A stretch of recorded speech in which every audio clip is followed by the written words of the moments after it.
My name is Doña, and I want to tell my story the experience that I had with my friend Joan. She and I were roommates for a long time, and we ran a bakery together and cooked and baked bread for about 125 people for several years. And so we were pretty close. And then life changes, and she left Colorado. And I didn't see her for a while. And at some point, she was not doing physically well. And she returned to Colorado here in Boulder to get better medical care. When Joan transitioned, she was 35, which is so young. And she transitioned from misdiagnosed ovarian cancer. They just thought that she was too young to have something like that and misdiagnosed it and didn't catch it till it was really advanced, unfortunately. When she came back here to Colorado, she had a little apartment that she and her mom lived in, and her mom needed to return to her home. And then that left Joan sort of by herself. And so my friend Sarah and I stepped in and we renewed our friendship, and we were all three of us very, very close. And when Joan needed a lot more help and care, we were there for her. And in the last week of her living here, her parents had decided to come and visit along with her brother. So we stepped in to clean Joan's house, to organize it. There was just a lot of things that needed to be done. Joan didn't want to spend any time alone with her parents, so we were with her for the whole 2-day visit with her parents, and they then left. And Joan transitioned a day after that.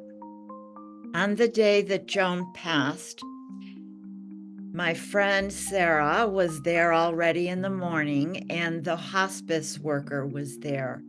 And I arrived just shortly after she had taken her last breath. And we decided that we were going to honor Joan, and we made a kind of a private memorial service for her right there in her apartment. We cleaned her up, dressed her in a beautiful dress that she loved, and got flowers and invited some of her closest friends to come. So it was a very personal, very small, very touching ceremony that we had, sending Joan. Well, she'd already left, but it's like everybody needs to say goodbye. And it was just a wonderful time that we had there at that last day. So the very next day, my friend Sarah and I needed to clean out the apartment. And that actually was a long period of time because we packed up everything and had it sent to her mom. But anyway, on that second morning, when I was coming to the Jones apartment, I was the first one there. I parked the car right in front of the door to the apartment building, and I got out of the car and I was walking, and I put one step on the very first step. And I was totally overwhelmed by the aroma that came. It was the aroma of the baby powder that we had used to clean and soothe her before we got her dressed. And it just took my breath away because I knew that she was right there greeting me.